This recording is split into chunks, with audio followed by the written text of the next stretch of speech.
And of course, before all of our presentations and events at Royal Roads University, we like to acknowledge our traditional lands, which is very important. We acknowledge at Royal Roads the campus is located on the traditional lands of the Lekwungen-speaking peoples, the Songhees and Esquimalt First Nations. We are deeply grateful to live, work, and play on these lands, where Indigenous and non-Indigenous students, faculty, and staff come together. So again, thank you everybody for being here.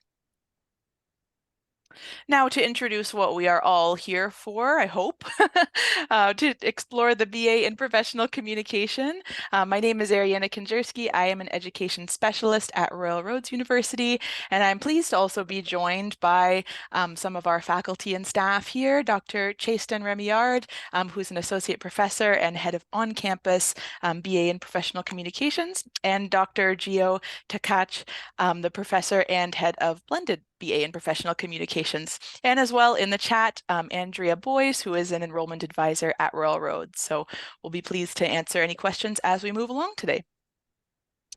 And on the agenda for today, of course, we're getting to know one another now. I will give us a brief overview of the Royal Roads University experience before we get going. Geo and Chase will give us some program information about the BAPC program. I'll talk a little bit about the application process and then questions throughout. So feel free to pop those in the chat. Now, if you're new to Royal Roads, or if you've been thinking about joining us for a while, you may be wondering why Royal Roads? Why Royal Roads specifically as a university? What sets us apart from all of the other ones? So we did a recent alumni survey. As an alumni myself, I can verify that all of these are true. We have some great statistics here. So 93% of alumni say RRUs positively influenced their personal and professional lives. 92% say they felt supported by staff and faculty at RRU. 90% say that we provided them with the tools and knowledge required for a leadership role in the workplace. And 89% said that we provided them with the tools and knowledge needed to be innovative in the workplace. So it's some pretty good statistics, and we're very proud of all of our alumni around the globe.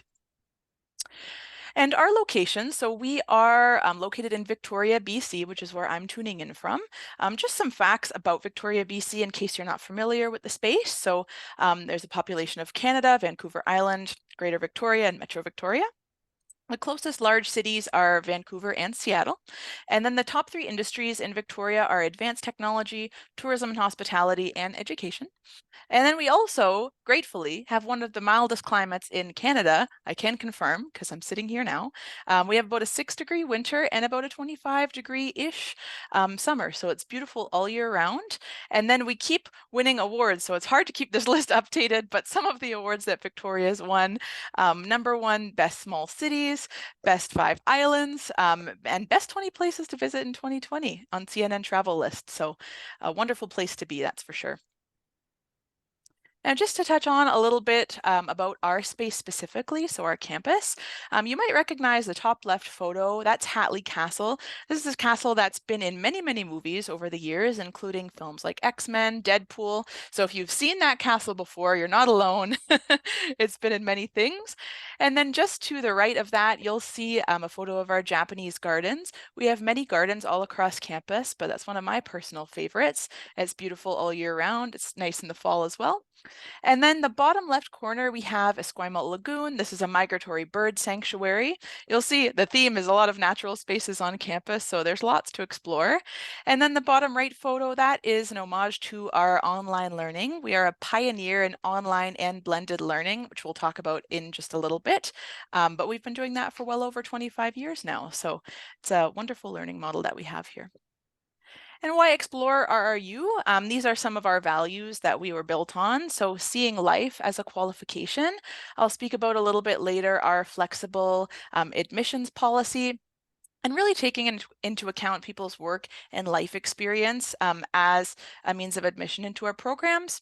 We have professors who know your name, can confirm that that is true. It's a really personalized approach that we take at Royal Roads. Again, learning based on life. We realize that life is a very good teacher, so people are bringing in all kinds of different life experiences into the classroom and into the cohorts. And then building those connections for life. We work on a cohort model at Royal Roads, so you're traveling with with the same or sometimes different groups of people throughout your studies here. Really building those professional and personal connections and being able to call upon those people as you progress in your career is really important.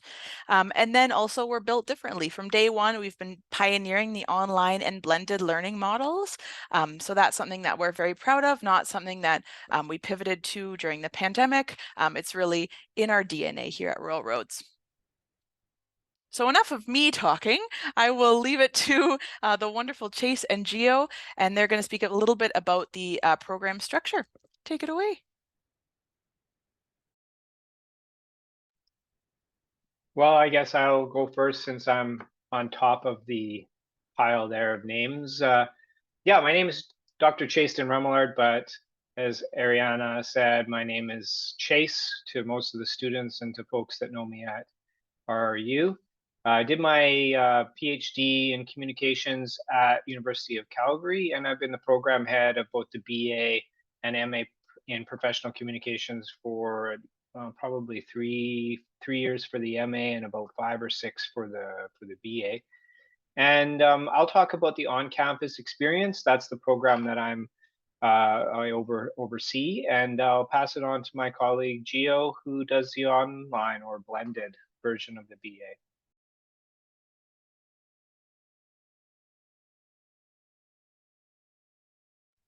You're muted, Geo.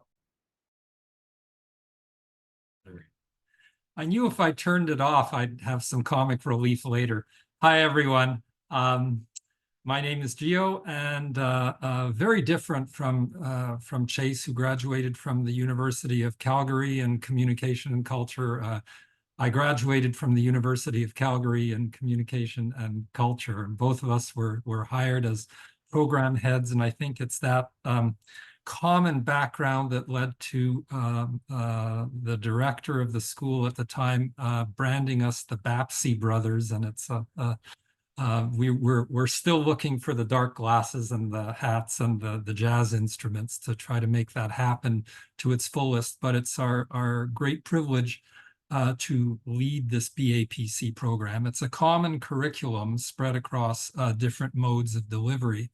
The blended program is now starting this year actually, is now a fully online program. Recognizing that some students want to do the kamikaze thing and come to Victoria and do the full metal jacket 1 year intensive. The online is a 2-year intensive that you can do from your home or wherever you want to be, and it's allowing for that differentiation and that flexibility in your choice that we're offering these 2 different modes of delivery. Next, unmuted slide, please. This is just a look at Chase. Go ahead. I was just going to say that, you know, like Gio was saying, the online now is 24 months. The on-campus is 12 months. And so when you come to campus to do the on-campus, you do your full completion degree or 2 years in one. And so it's a pretty intense experience. And for some of you, you may or may not. I'd be curious if you want to put it in the chat where you're coming from. Are you coming from a communications program? Are you coming from more of a general studies program or sociology education? We have a bunch of people coming from different programs into communications for their degree completion. And basically what the program that we offer does is it tries to provide you with like a combination of theory and practice, and we really pride ourselves on creating a degree that basically allows you to take what you're doing in an everyday setting in terms of creating communications, but understand what you're doing and hopefully be able to have a much more strategic approach. And Gio, do you want to maybe give a little bit of insight on why doing communications matters so much these days? Does it? Yes, why, yes, thank you, Chase. We believe it does, and you may well want to add to this, Chase. It's been, for those who seek external validation, I find that it has been mentioned in numerous student and professional surveys in terms of skills that they're going to need in the workplace. I think it's everywhere. You can't ignore communication. I once mused in a class, is there any profession or any even volunteer commitment that doesn't require communication skills, maybe lighthouse keeper. And then the words were barely out of my mouth before it was pointed out to me that no, that's the essence of lighthouse keeping is actually also communication. And I think we live in a society that needs it now more than ever, where we're seeing increasing polarization in our public sphere, certainly in politics, certainly in social media. And as these fortress walls and echo chambers calcify and strengthen within themselves, it's more important than ever to develop professional communication skills that are also transferable, of course, to your personal lives, to chip away and break down some of those walls to achieve common understanding so we can begin to approach some of the complex and wicked problem that face us. A wicked problem meaning one that's not readily amenable to any easy solutions, and it's not going to go away anytime soon. So if we want to tackle those, it'll have to be done through communication. Chase. Yeah, I mean, I totally agree. And I think one of the things that we do when students come to the program is that lots of times they feel like they don't necessarily fit in other places. They are not business, they're not simply sociology, they're not cultural studies.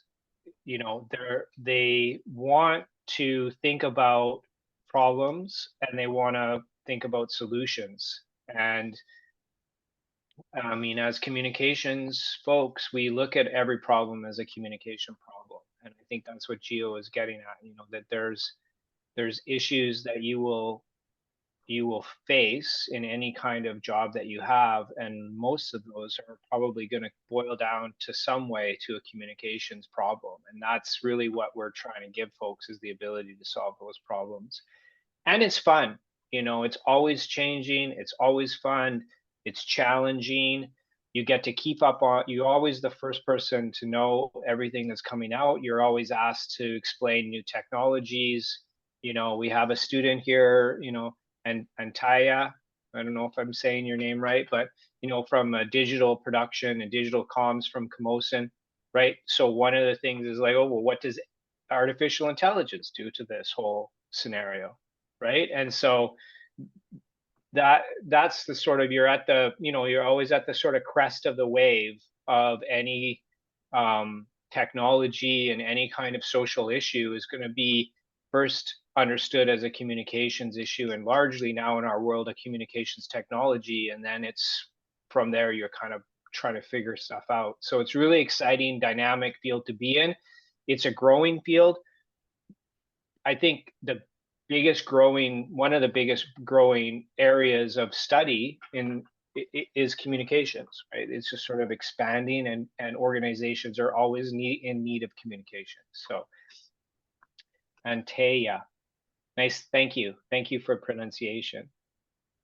Geo, do you want to go through a little bit more details about the online and what that looks like if you were a student, and then I'll do the on campus? I'm not muted. I was just yanking your chains there. Absolutely, Chase. The online program is a 2-year program. We see it as ideal for working professionals because we appreciate that some people are well into their career paths already. They might have children or pets or volunteer commitments, or any number of things that take up their valuable time. So this program is designed to enable you to work at your own pace. The courses are delivered online, meaning there's discussion groups, and a key word that we like to use is synchronous or asynchronous. And what we mean by that, asynchronous, is everybody's learning in the same place at the same time, the same place being virtual classroom, and asynchronous means on your own time. So we've got discussion threads and assignments where the work typically takes place offline. But in most classes, if not all, in our mode of delivery, there is, say, a 1-hour session once a week where we actually come together as a class, and we might present some projects. We might have guest speakers. We might do group activities in breakout rooms and using whiteboards and all kinds of other technological fun that we can have. But the idea is very much that you keep working while you do your degree, understanding that you could do this, like anything else, you could do this work full time, even in an online setting, if you really wanted to. But it's a balance between life, work, and class that our students negotiate in the 2-year online format. Over to you, Mr. On Campus. Mr. Yeah. So on campus, you come in September.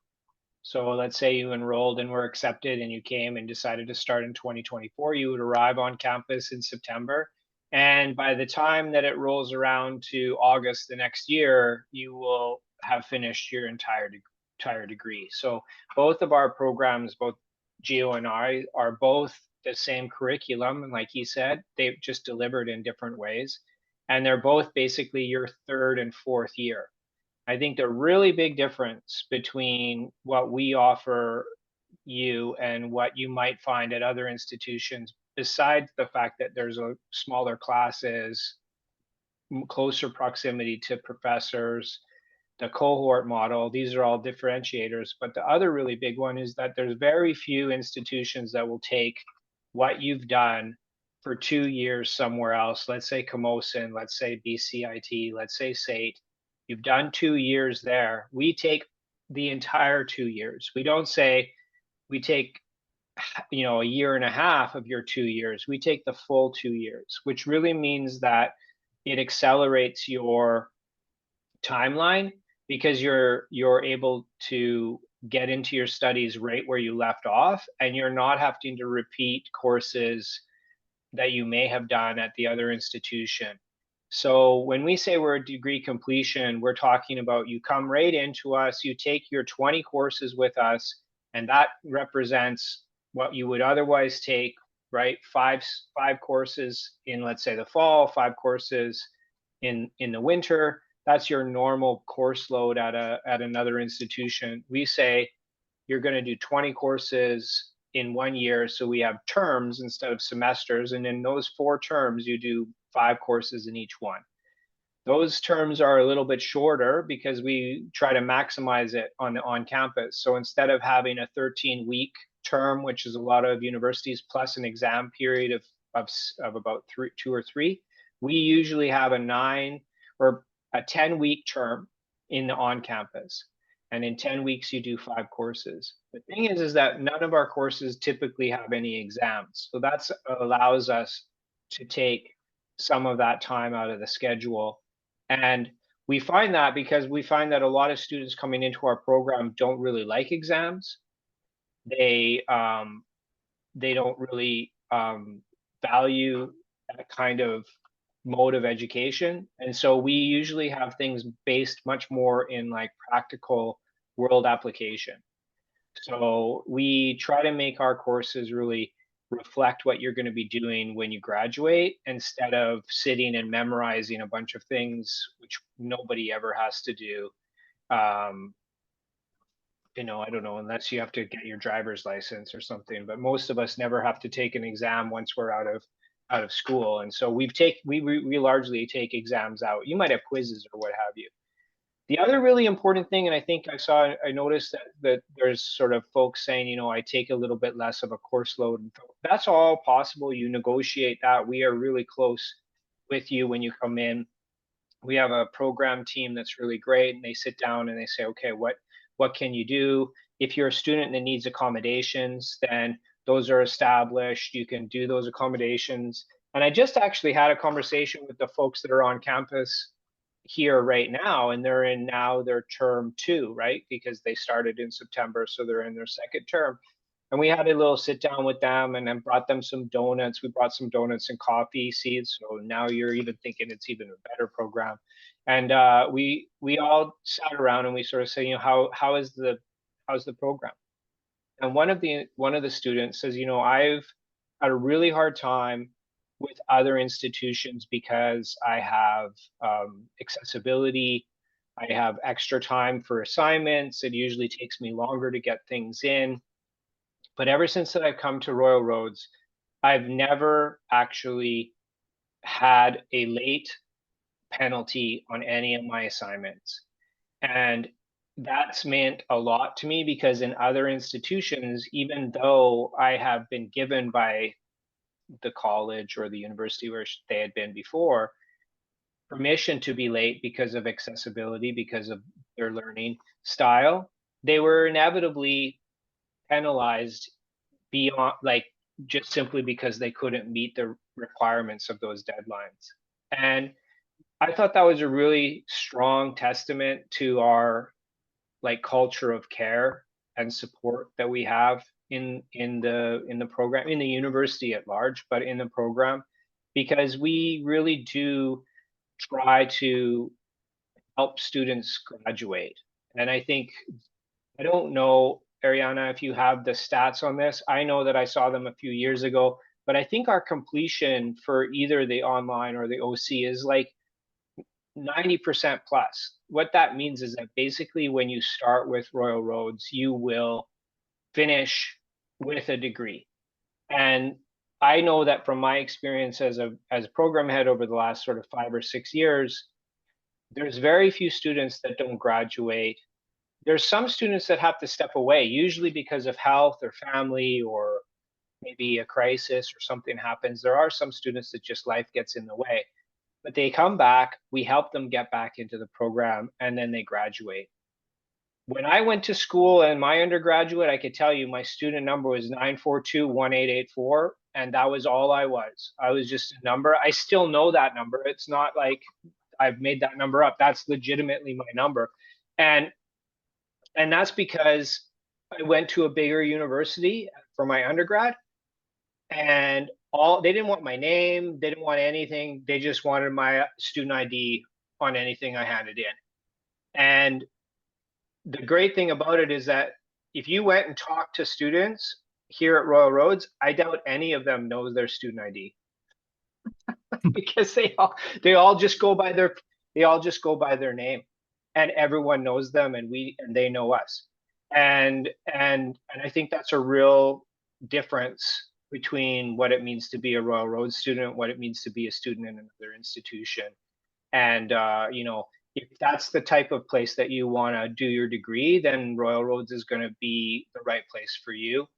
And it's going to be a place where you really develop some very close relationships with people in your cohort and also with the faculty, and you're going to succeed. Like I can say that with almost 100% certainty. We're going to move on here and talk. I saw a couple of questions come in. I know Geo's been fielding them, and I know Andrea as well. We're talking about courses, and we have our 4 terms, and when we designed the course, these courses and these terms, Geo and I, a few years ago, when we revised the curriculum, we sort of envisioned them as acts, not in a play, in a narrative, because we're kind of like that with our creativity and thinking about things differently at Royal Roads. And so we'll lead you through the acts. These are the courses, but we're going to talk more about how they kind of come together as an overall theme. And the course descriptions you can find specifically on our website.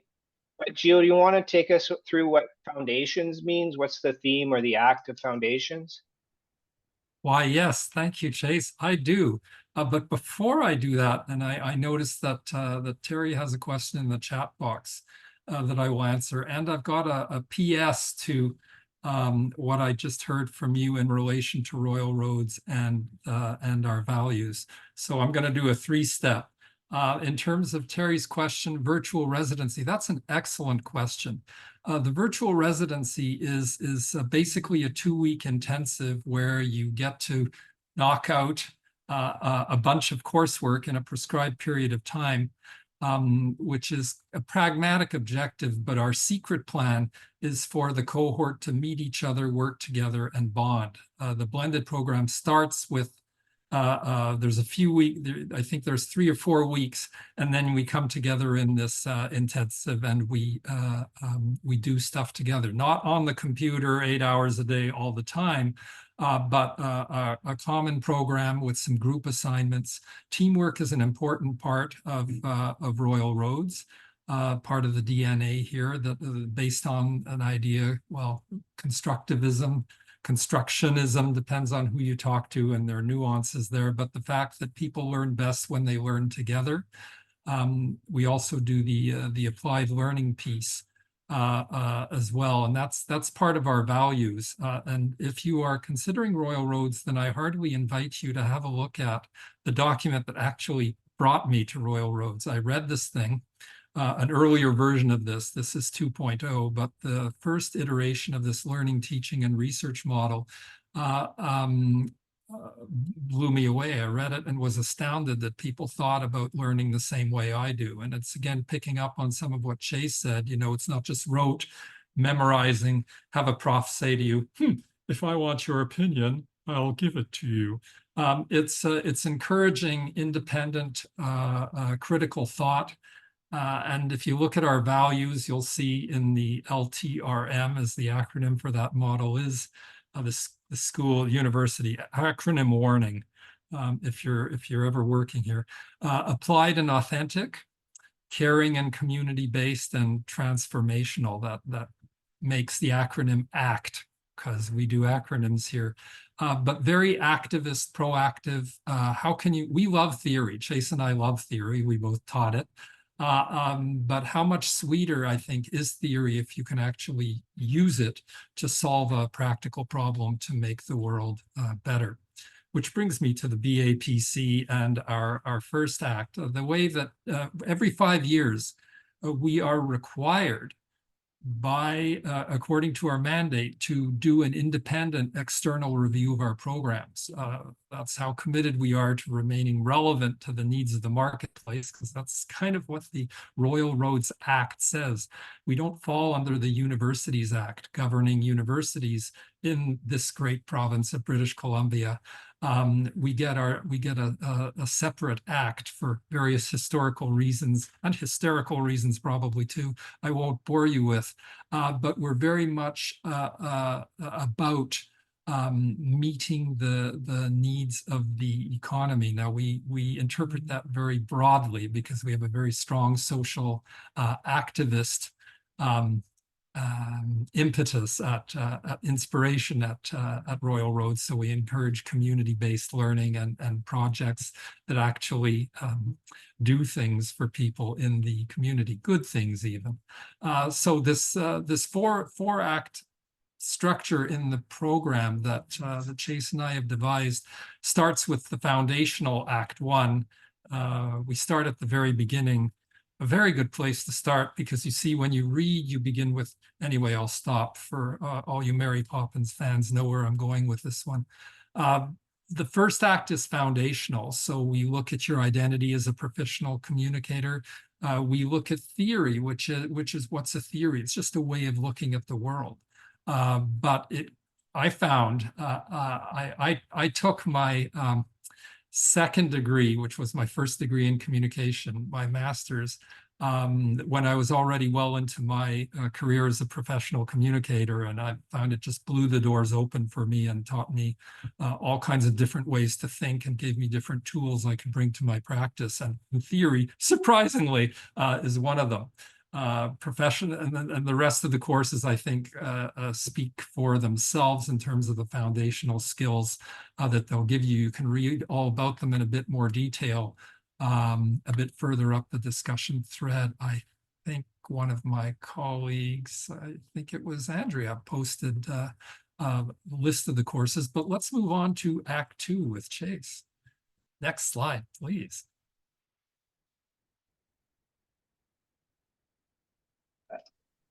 As Geo said, when we start with those foundations, because we have people coming from all different places, right? So even just in the chat, we have somebody coming from Camosa from arts and sciences, from with an associate degree. We have other people who might come from sociology. We have people coming from film. Sometimes we have people coming in from, like a digital program.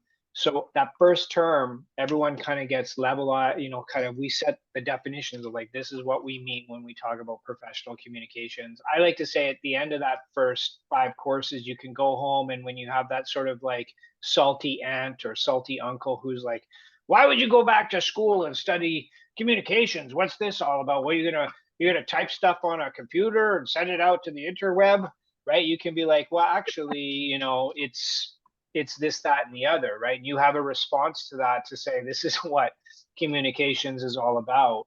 And then we say, okay, well, how do you do like, where do you do communications in a way? We talk about these platforms in the second act or the second term. This is where we talk about creating video, creating, multimodal communications. We talk about, we talk about public persuasion and how do you speak in a in a persuasive way. We talk about how do you reach people inside an organization versus outside of an organization.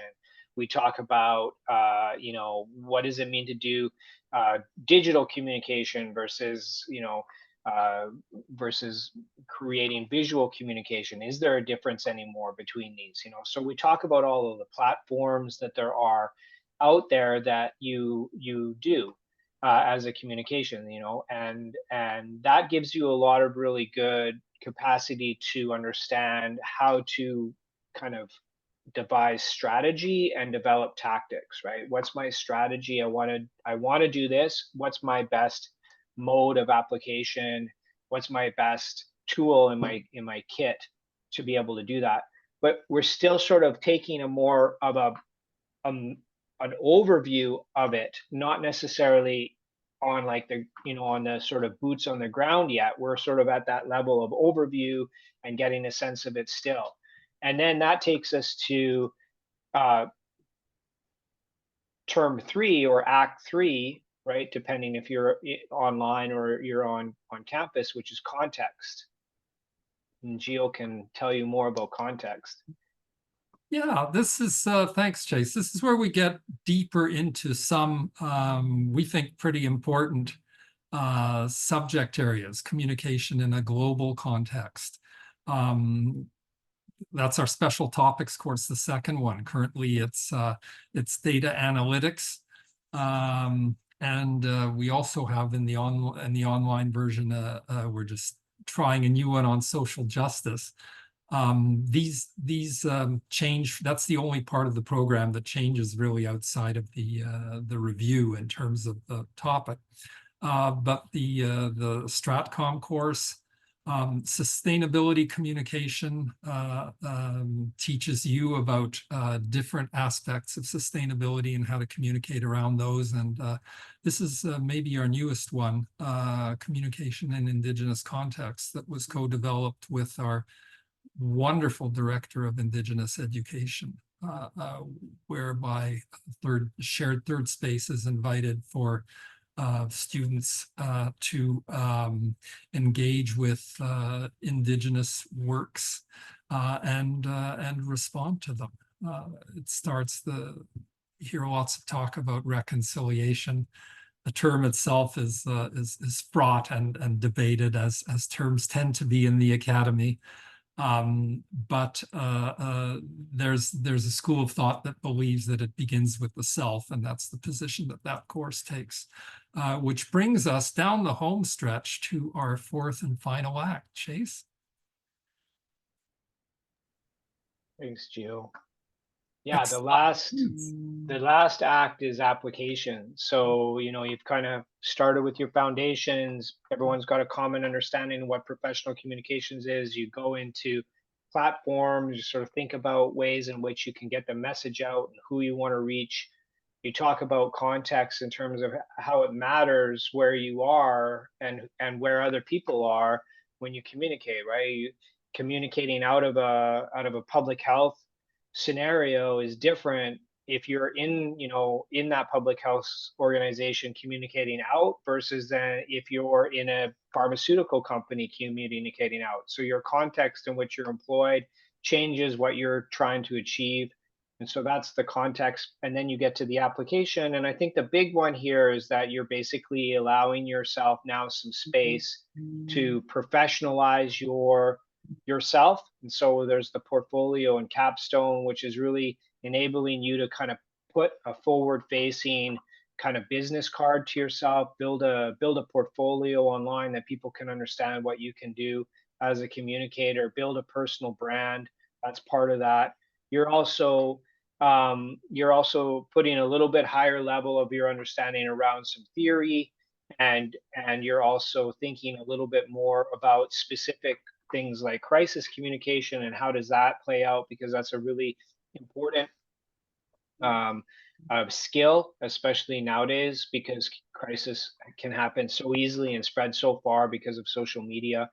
And then the other really key one here is the professional experience in communications. This is where you have 75 hours that you can go and work for an organization. We help find placements for this. So one way of thinking of this is like a practicum. It's slightly different than an internship because an internship is much longer and takes a much more longer approach. We do sort of a mini internship. It's 75 hours. We call it a practicum or a field practice. And so you might work, for example, for some of the fun ones that we've had in the past. We had a local yoga studio.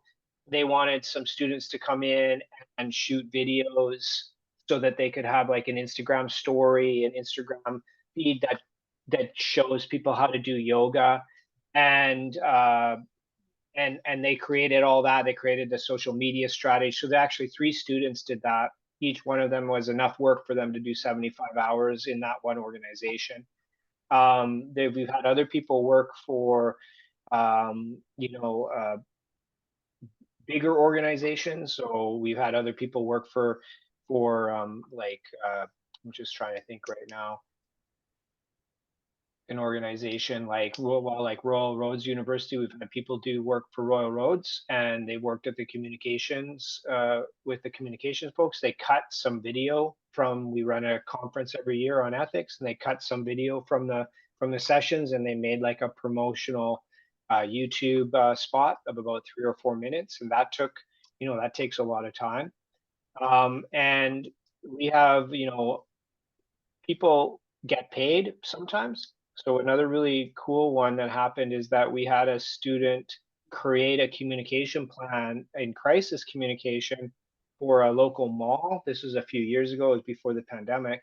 They created a communication plan for a local mall. I don't know how they came up with that idea or why they decided to do that, but they went, and the instructor was so impressed with the communications plan. They said, you should take this crisis. I bet they don't have one. You should take it to the mall and see if they'll buy it from you. And so they did, and the mall actually purchased it off of them for about $1,500. And they said, also, why don't you come and do your practicum and help our communication team put this in place since you designed the plan? So they ended up sort of doubling up on that, and they went in there and they made a little bit of money selling their work like a consultant, and then they ended up getting their practicum in 75 hours of sort of experience, which really set them up, because now down the road they could run their own consultancy. They could hire out as a contractor and do that type of work for other folks in other places. So it's sort of what you want it to be. You can design it however you want. There's a question, can you use your current employer? You can, as long as you have like we recommend that you have like a sort of standalone project. So you say, hey, here's the standalone project that I want to do for you, so that you don't just end up doing overtime in your current role, but you actually take something that could take, maybe your employer has always wanted to have like a podcast, and you're like, okay, I'm going to set you up with like 3 podcasts, 3 20-minute podcasts that you can post, and I'll get you a template for that, and it'll be different than what I do for you every day. That way, then you have a very distinct product at the end of it, and that usually makes the most successful sort of practicum in general, but especially if you're working in that environment already. So we kind of touched on this a little bit. I'll just keep going and mention some of the places that I know on-campus students have gone, and then Geo, I'm sure on the blended folks or the online folks have gone there, and other places. But we have people who go all over the place. One of our grads that was on campus is now like the chief communications officer for like a town, like in a municipality, a fairly decent sized town in the interior of BC. So they actually went from our program and went basically right into the top role in that organization, and has been doing that for a long time, and has that been dealing with wildfires, has been dealing with all kinds of stuff. We've had another one of our grads, kind of different, but they did their practicum with a ski hill, and so they run the social media for a small ski hill. And then the ski hill said, hey, you did such a great job. Do you want to work for us? So they went and got their dream job of working at a ski hill, but as a communications officer, and did all their social media, and then also skied every day. So, that was also a pretty cool one that they managed to land. We've had another one of our graduates who was a fairly decent photographer and did a lot of drone photography. They, through their practicum, did some work for the national women's rugby team, which is based out of Langford. And afterwards they say, hey, you did such a great job for us. Why don't you come to Europe? Because we have a European tour, and you can be our official photographer on our tour and help us populate our social media. So they did that. So those are kind of like some highlights, but a lot of people find that they get jobs in government, they get jobs in advertising. They can work in Canada. They can work outside of Canada if they have different networks.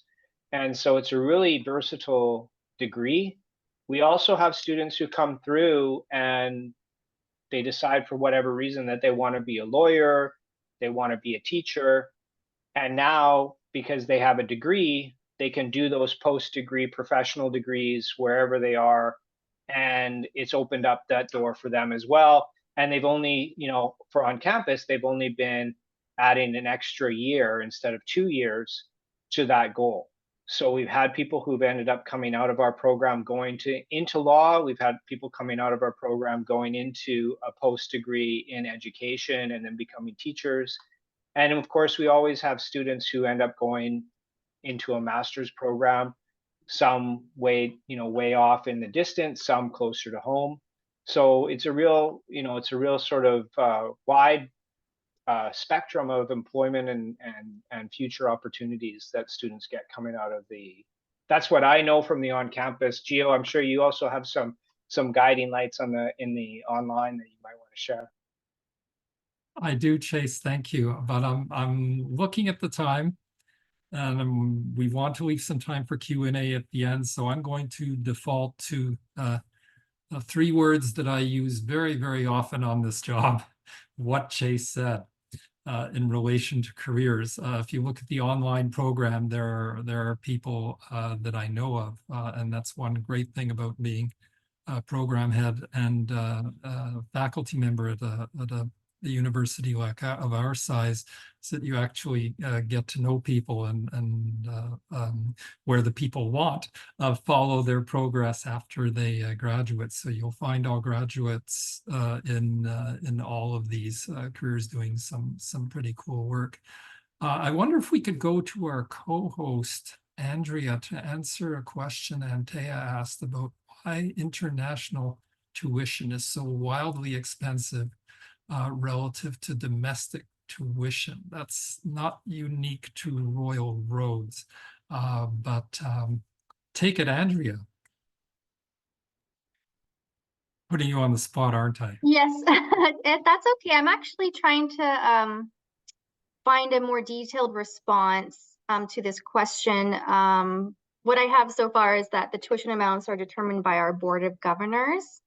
Our Student Accounts Department would have a much better response to this question than I will, but I'll keep searching for the answer while we have the webinar. It's an interesting question. I mentioned that our university is. We mentioned, both of us, that our university is smaller than some of the large, more established institutions. But I'd just like to stress that doesn't mean it's any easier. We are one of 5, or maybe it's up to 6 now, universities designated by the BC government as provincially designated research university. So we are expected to do research just as much as the other 5 members of that research consortium. Where we differ is that our research is very much applied. As we said, it's very much got that practical, real world community focus. Not to say that larger universities can't do that, but this is very specific to our focus. Fantastic. Well, thank you both so much, Chase and Geo, for all of that wonderful program information. I'm going to cover a little bit on how to apply if you're thinking of applying for the online or the on-campus version of the BAPC program. We'll just cover a little bit of information now. So at Royal Roads, as I mentioned at the beginning, we have standard and flexible admission. This is not something that you putting forward as an applicant would determine yourself, but something that our admissions folks determine. So I'll cover a little bit about what that means. So standard admissions, so we look for the completion of a diploma or 60 credits in communication, journalism, business administration, or arts, including a minimum of 24 second-year credits with a minimum of a GPA of a B, so that's a 3 or a 4.33, from a recognized post-secondary institution. And we also have block transfer agreements, which I'll mention in a couple slides, some institutions that we partner with. And then we also, of course, have flexible admissions, as I was talking about life as a classroom, and people are bringing in all kinds of work and life experience. So for the flexible admissions for this program, we require a minimum of 5 years of relevant work experience in the areas of communication, public relations, journalism, or other fields, and the evidence of having sufficient knowledge, skills, and abilities to complete a demanding academic course of study. So this is assessed, again, on a case-by-case basis. So if you're wondering, is that me? Of course, I encourage you to apply, or you can chat with one of our enrollment advisors, and you can determine what's best for you. There's also language requirements. So English is the primary language of instruction at RRU. If your primary language is not English, you can meet our English language requirement through one of 3 ways. So holding a recognized credential from an English-speaking country, submitting an official English language proficiency test score report, or completing one of our Global Learning and Language Center programs. So that's a lot of information, but the details on how to do that and a little bit more on each of those are at royalroads.ca/admission and English language requirements. So you can find it easily on our website as well. We have many institutions that we have transfer agreements with, so these are some of them here. This is all, again, on our website under admission requirements. So transfer agreements being that you can complete a diploma from one of these institutions and then bring it forward to complete your BA program with us. And then some key dates. I did include a couple for the online. I know we had Terry, I believe, in the chat who was mentioning that they're starting in March, which is fantastic. We do have one intake starting in a couple of weeks. The application deadline for that was on January 2nd, but sometimes, asterisk, sometimes accommodations may be available. So if you are really looking to start in a couple of weeks, then we may be able to accommodate you, but we encourage you to reach out, and I'll provide some contact information for how to do that. Or we have an intake coming up for the online March 24th, 2025 as well. And then the application deadline's December 24th, 2024. For the on-campus coming up on September 16th, 2024. And the application deadline, if you are looking to do that compressed on-campus version, is June 16th, 2024. So there's some time for that. And if you're wondering how to apply, the steps that are involved, of course, I keep saying it's on our website, but it's all on our website. The first step in our online application is a fee of $134.01, and then some supporting documents. So those look like things like transcripts if you have been to a post-secondary institution, a very detailed resume. So really giving our advisors a chance to get to know who you are, where you've worked, or your volunteer experience, things of that nature. A personal statement. So this is basically a statement, kind of like a cover letter if you were applying to a job, on why you would be a good fit for the program and what you hope to get out of the program as well. And then 2 letters of reference. So those can be either academic or professional. And then upon request, a portfolio as well. Of course, we realize that going back to school in any regard, this is a big step, right? So we have services that are available to you. So things like financial aid and award. You can explore loans, bursaries, scholarships, student research scholarships, and other funding, as well as some emergency funding because life happens sometimes. And the link for that is just royalroads.ca/admission/financial aid awards. And then, of course, enrollment services. Thank you to Andrea for all your help in the chat today. She's part of our wonderful enrollment services advisors there. So their email is learn.more@royalroads.ca. And then there's a phone number for local if you're in British Columbia, or toll free for North America as well. So they can really help you narrow down program options and then answer questions or connect you with alumni or students like myself. And that about wraps it up for me, but I will leave some time if anybody has any questions in the chat. Geo and Chase, I just want to give you a moment or two if there's any lingering questions. I have not caught up on the chat yet, but if there's anything else that you want to answer or say to wrap us up, feel free to do so now.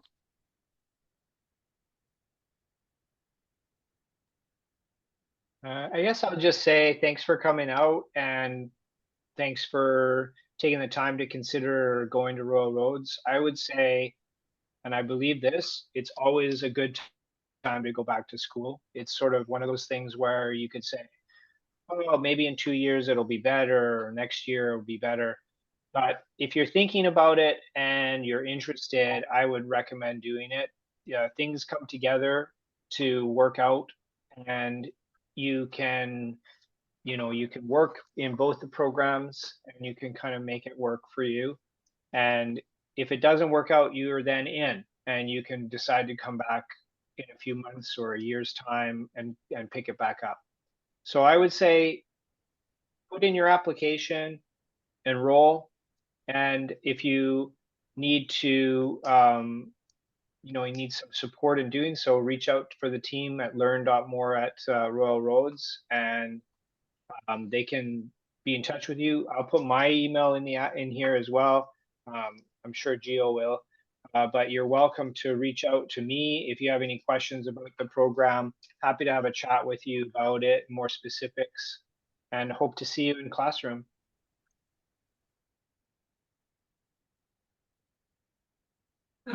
What Chase said. Fantastic. Thank you so much, both of you. Thank you so much to everybody for tuning in today. And of course, we will send the recording. Feel free to share it widely if you need to go back to anything. Thank you again for joining us here, and we hope to see you at Royal Roads in one of the programs soon. Take care, everyone.